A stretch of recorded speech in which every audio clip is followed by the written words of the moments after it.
नमस्कार दोस्तों, मैं हूं आपके साथ रुपेश मिश्रा और आप तमाम दर्शकों का मध्य प्रदेश पत्रिका में बेहद स्वागत है।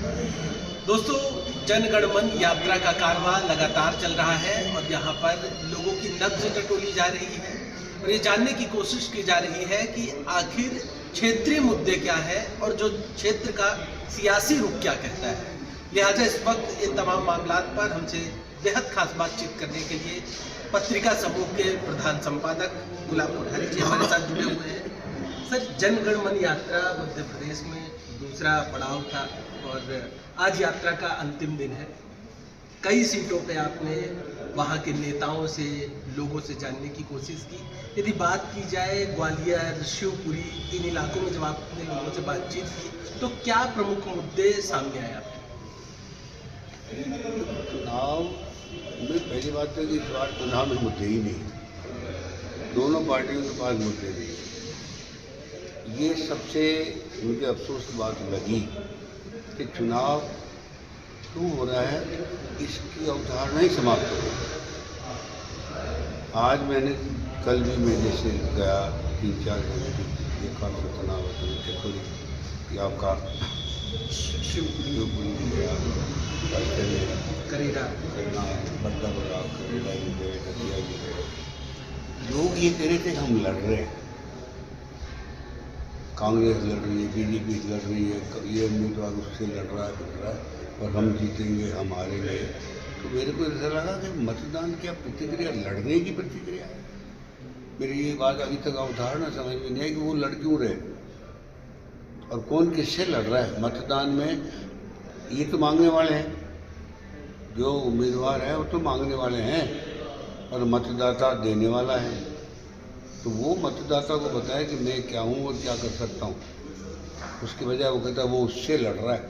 अगर मान लो कांग्रेस और बीजेपी वाला लड़ रहा है एक दूसरे से, मतदाता तो बीच में आ ही नहीं रहा। इसको हम समझें, मतदान की तो अवधारणा समाप्त हो गई। मतदान का जो उत्सव कहते हैं हम लोकतंत्र का, ये मतदाता का उत्सव है। वो दान कर रहा है एक तरफ और वो मांग रहे हैं, घर घर जाके झोली फैला के मांग रहे हैं, मुझे दे दो, मुझे दे दो। और क्या दे दो? मत का अर्थ मेरे अपने विचार। आप समझिए कि इतना बड़ा पवित्र संस्थान है, पवित्र अभियान है, उसका सब किरकिरी हो गई। वो उससे लड़ा हुआ मत आस्थी ने चढ़ा के दिखा रहे हैं कि हम जीतेंगे हो रहा है। तो ये क्या हुआ? मेरे को कल सबसे बड़ा अफसोस कि इस इलाके में आगे और बढ़ गया, क्योंकि कल मैंने लोगों को आक्रामक भी देखा, हम उसको देख लेंगे, हम कैसे हो सकता है। तो वो जो पार्ट था, मुझे बहुत ज़बरदस्त अफसोस इस बात का लगा कि हो क्या रहा है। दूसरी बात है कि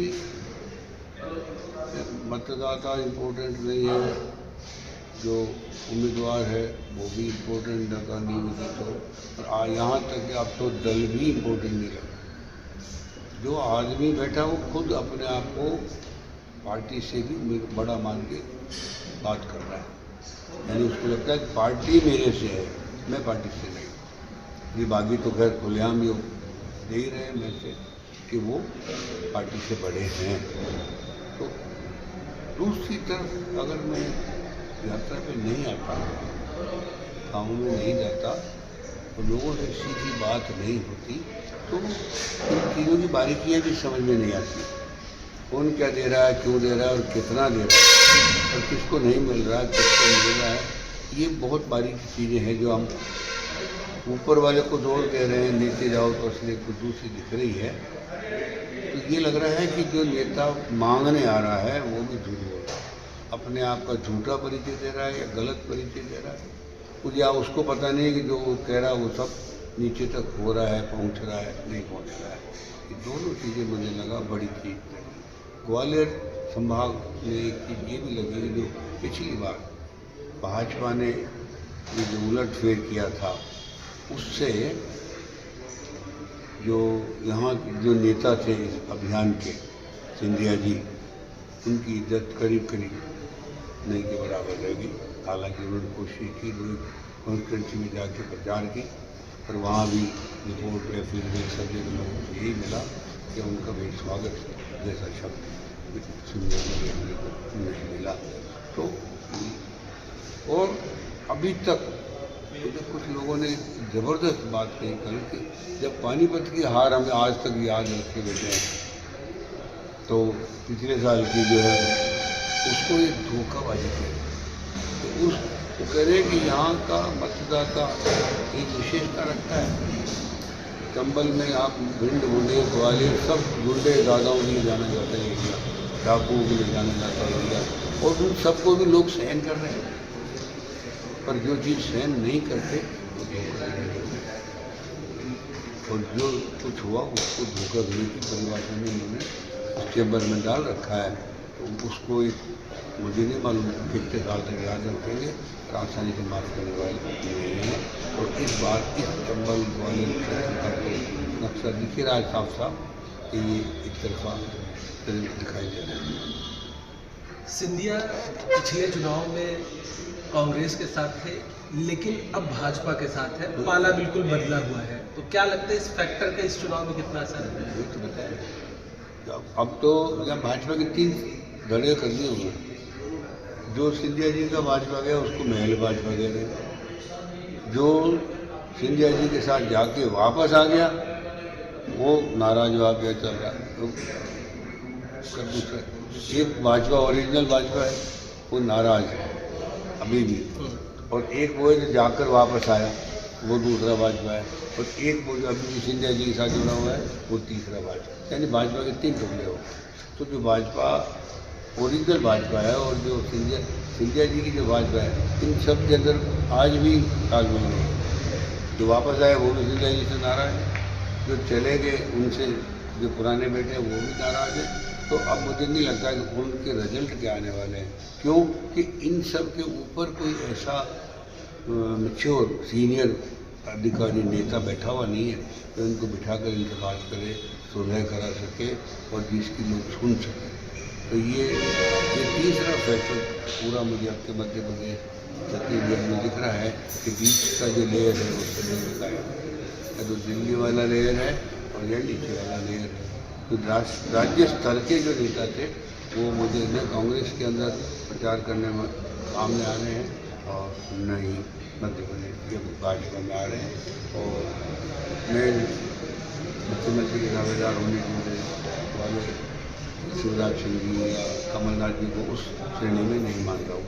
तो उसके अलावा जो दूसरे सीनियर नेता हैं प्रचार में जाने जिनके, वो लगभग नहीं के बराबर, और ये शायद सबसे बड़ा कारण होगा कि क्यों बागी ज़्यादा काम शुरू में रहेंगे, उनको बिठाने बात करने वाला भी कोई नहीं है, और क्यों नए जो उम्मीदवार हैं, नए नाम हैं, उनको एक नई तरह की तकलीफ देखनी पड़ेगी, क्यों पुराने और अपराधियों को जो टिकट मिले वापस उनको भी बहुत बड़ी तकलीफ का सामना करना पड़ेगा। मध्य प्रदेश में युवाओं के मुद्दों को कहाँ पाते हैं? क्योंकि अभी हाल ही में यहाँ पटवारी की परीक्षा हुई, 2017 के बाद 23 में आयोजित हुई, लेकिन उसकी भी नियुक्ति अटक गई। तमाम ऐसी भर्ती परीक्षा है, तो वो भी चुनाव में कहीं स्टैंड करते हैं युवाओं के मुद्दे, या फिर हवा हवाई नजर आ रहे हैं? ये एक बड़ी, मैं इसको दर्दनाक स्थिति कहता हूँ। चुनाव नई पीढ़ी के लिए होता है। मैं उस व्यक्ति, उस सरकार या उस पार्टी को वोट देना चाहता हूँ जिसके हाथ में मेरे बच्चों का भविष्य सुरक्षित नजर आए, क्योंकि 5 साल बाद ज़माना कहाँ जाएगा मैं नहीं सोच सकता। पिछले 5 साल पहले जो था आज नहीं है।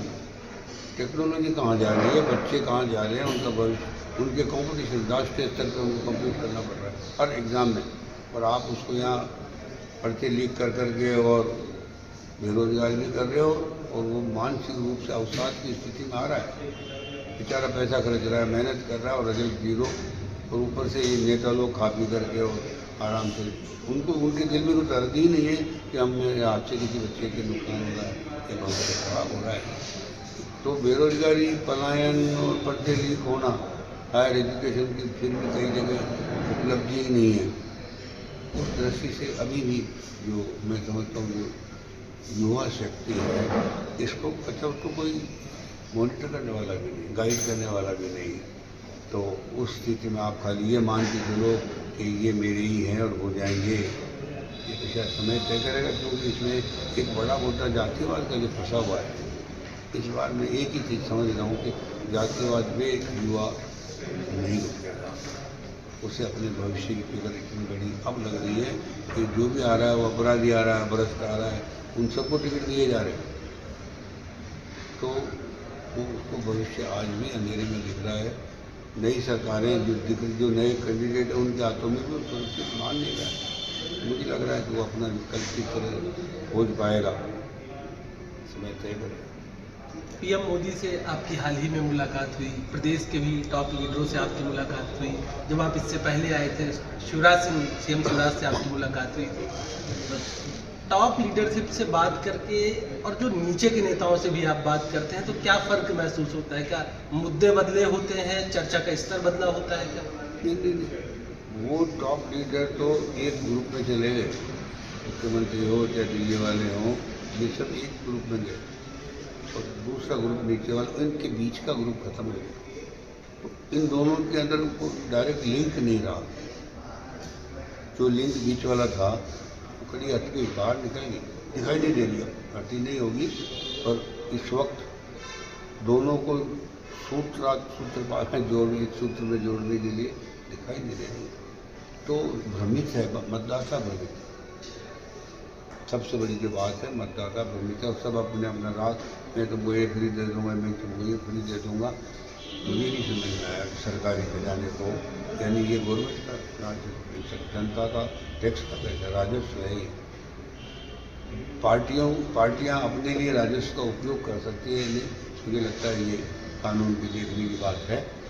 इससे भी बहुत लोग नाराज हैं, एक दो नहीं नाराज हैं, और खासकर जो आयकरदाता वर्ग है उसमें तो इसके बारे में मुझे कई व्यापारियों ने बात कहा कि वे खुश नहीं। और सरकार लूट की मुफ्त में बांटने की कोशिश कर रही है एक तरफ, दूसरी तरफ इन्होंने इतने कर बढ़ा दिए, इतनी शर्तें तरह तरह की लगा डाली है कि वो उससे दुगना वसूल भी कर रहे हैं उन्हीं लोगों से। तो जो दिखाई दे रहा है मुफ्त बांटने वाला, वो भी एक तरह का नाटक दिखाई दे रहा है। तो मार तो उससे ज़्यादा बढ़ रही है, पटक दी पड़ी नहीं रही है। तो जब से ये, बल्कि यहाँ तो सरकारें 5 साल में 2 बार मिलती है। अब ये विश्वास का मुद्दा रह गया है कि दोनों में से किस दल पर लोगों को विश्वास ज़्यादा होगा, कोई आगे सामने आएगा। 17 तारीख को प्रदेश में मतदान है, युवा मतदाताओं से आप क्या अपील करना चाहेंगे? मैं यही अपील करता हूँ कि जो आपके भविष्य को समझ सकता है, आपके भविष्य के निर्माण में अपनी सकारात्मक भूमिका निभा सकता है, उसको आप वोट दीजिए। जात पाँच दूसरे जितने भी कारण हैं उन सबको एक तरफ कर दो। बाकी ये लोग जो अभी हाल फिलहाल जिस तरह से हम चल रहे हैं, इनके हाथों में भविष्य उतना सुरक्षित मैं आज भी उनका नहीं मानता, तो उसी से तो दुखी है। आज उनके पास ये विकल्प नहीं है, इसको दो तो भी हो रहा है, उसको दो तो भी हो रहा है। वही लोग आज इस पार्टी में, वही लोग कल बदल बदल के उधर आ जाते हैं, फिर उनको वापस वही पार्टियाँ उनको वापस टिकट भी दे देती है। तो अंतर कुछ भी नहीं रहा, प्रैक्टिकली कोई भी अंतर नहीं बचा, सिवाय कागज फाइलों में नाम जैसे उधर हो रहे हैं। वही लोग हैं, वही उनकी नीयत और भावनाएं हैं। जमीन से जुड़ाव कहाँ, मतदाता का जुड़ाव नहीं है। वो लड़ रहे हैं और जीतने के लिए लगे हुए एक दूसरे से। मतदाता की बात पूरे प्रचार में कहीं कोई नहीं करता। इसको हम सब कि मतदाता का भविष्य हमारे हाथ में क्या हो जाएगा, वो भाषा किसी की नहीं। तो नई पीढ़ी को तो बहुत सोच समझ कर बटन दबाना पड़ेगा। उसके सामने हजारों सवाल हैं, हजारों समझिए सपने हैं, उन सपनों को पूरा करने वाला ही उसके बटन का साथी बनना। तो ये थे पत्रिका समूह के प्रधान संपादक गुलाब कोठारी जी, जिनका साफ तौर पे कहना था कि इस बार के चुनाव युवाओं के लिए बेहद महत्वपूर्ण है और अपने भविष्य को देखते हुए ही उन्हें अपने मताधिकार का प्रयोग करना है। कैमरा पर्सन संजय शर्मा के साथ मैं रुपेश मिश्रा, पत्रिका टीवी के लिए ग्वालियर।